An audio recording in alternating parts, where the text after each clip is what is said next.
வணக்கம். இது உங்கள் கற்பி துவாரகா சுவாமிநாதன். இன்னைக்கு நம்ம எதை பார்க்க போறோம் அப்படின்னா, ஒரு சிறுகதை. சிறியவங்களுக்காக எழுதின சிறுகதை. விஷ்ணுபுரம் சரவணன் எழுதிய கயிறு அப்படிங்கிற ஒரு முக்கியமான ஒரு சிறுகதை. இந்த கயிறு சிறுகதையில பாத்தீங்கன்னா என்னன்னா, செழியன்னு இருப்பாங்க, அவங்க அம்மா இருப்பாங்க. சிறு 6வது படிக்கிற பையன்தான். திடீர்னு ஒரு கயிறை கட்டி விடுவாங்க, மஞ்சள் கயிறை. அந்த கயிறு கட்டிட்டு வந்ததுனால அவங்க அம்மாவுக்கு அதிர்ச்சியா இருக்கும். இருந்தாலும் என் கேள்வி கேட்பான், ஏன் இந்த கயிறு கட்டினாங்க? இந்த மாதிரி கடைக்கார அண்ணன் தான் கட்டி விட்டுச்சு. இப்போ கயிறு கட்டுறது ஒரு ஃபேஷனா இருக்கு, கயிறு கட்டுறது ஸ்டைலா இருக்குன்னு அந்த பையன் சொல்லுவான். ஆனா அந்த கயிறு ஒரு சாதி அடையாளமா இருக்கும். அப்ப உன் ஃப்ரெண்டு கட்டிக்கலையான்னு கேட்பா. என் ஃப்ரெண்டு அம்பேத் அப்படின்னு பேர் வச்சிருப்பாரு விஷ்ணுபுரம். அந்த பேருக்காகவே நன்றி சொல்லணும், பாராட்டணும். அம்பேத்துக்கு அந்த மஞ்ச கயிறை கட்டி விட சொன்னா அதை கடைக்கார அண்ணன் கட்ட மாட்டாரு.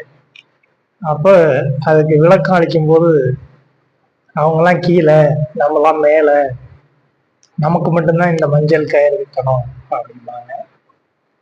இப்படி இந்த கதை அப்படியே போய் கடைசியா அந்த கயிறை அந்த பையன் அவுத்து எரிஞ்சிருவான்.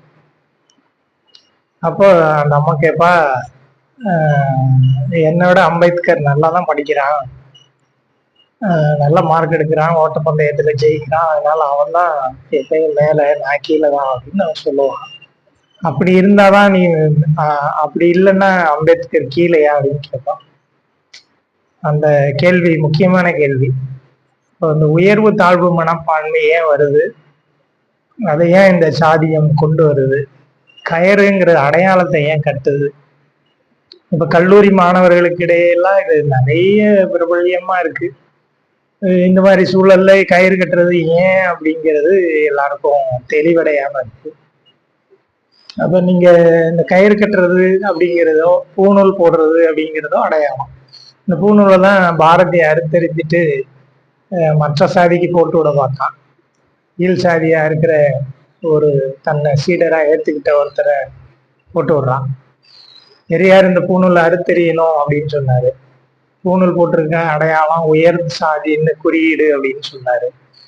இப்போ அதுவே நாட்டாரியம், வெள்ளாளரியம், இப்போ வந்து பார்ப்பனியம் மட்டும் இல்லை, தேவரியம், முதலாரியம், உடையாரியம், முத்திரையரியம், இப்படி நிறைய வன்னியரியம் அப்படின்னு நிறைய வந்துருச்சு. இந்த அடையாளங்களை எல்லாம் தவிர்க்கணும். இந்த அடையாளங்கள் சாதிய குறியீடா இருக்கு.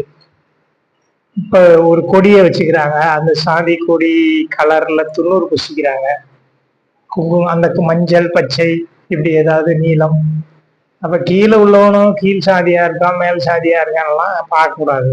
எந்த அடையாளமும் தேவையில்லை. சாதி அடையாளங்கள் நம்ம தவிர்க்கணும்.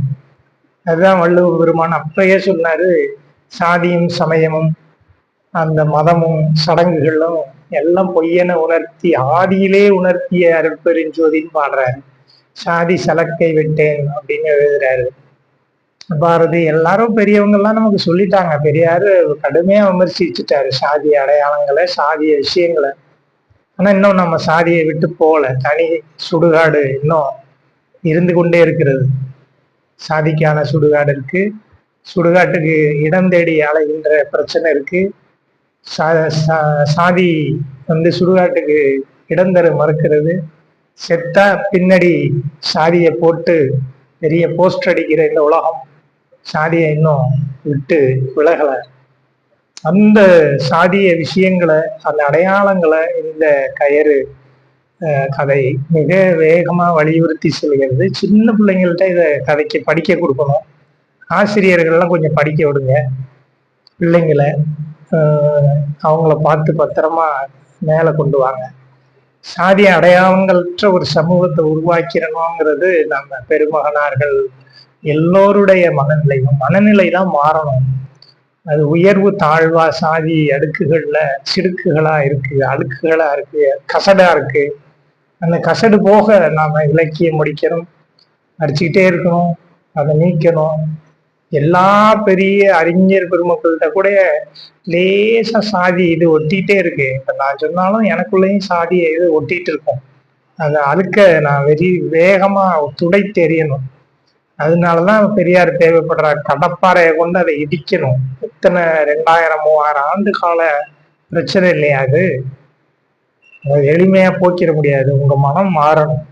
அப்படி கீழென்றும் மேலென்றும் யாரும் இல்லை, யாருக்கும் யாரும் அடிமை இல்லை, யாரையும் யாரும் தாழ்வா நினைக்க வேண்டியதில்லை, உயர்வாவும் நினைக்க வேண்டியதில்லை. அதுதான் அன்னைக்கே யாரும் ஊரே யாவரும் கேளி தீதும் நன்றும் பிறர் தர வாரா, பெரியோரை அப்புறம் பெரியோரை அது என்னது, பெரியோரை இயக்கவும் வேண்டாம், சிறியோரை இகழவும் வேண்டாம் அப்படின்னு சொல்றாங்க. நம்மை பெருமையாக பெருமை பீத்திக் கொள்கின்ற ஆண்ட பரம்பரை பேண்ட பரம்பரைகளும் வேண்டாம், எந்த பரம்பரையும் இங்க இல்லை. எல்லாம் மனித குலம், மனித சமுதாயம், மனித திரள். இதுதான் பாரதிதாசன் பாரடா என் மானிட பரப்பை அப்படின்னு அவனோட ஒன்றி மக்களோட மக்களாக போன்னு சொல்ற எல்லா சித்தாந்தங்களும் மக்களை ஒரே நிலையில பார்க்கணும்.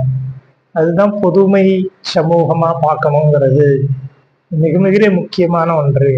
இதை மனதுக்குள்ள எடுத்து சிந்திச்சு பார்த்து கொண்டே இருங்கள். நன்றி, வணக்கம்.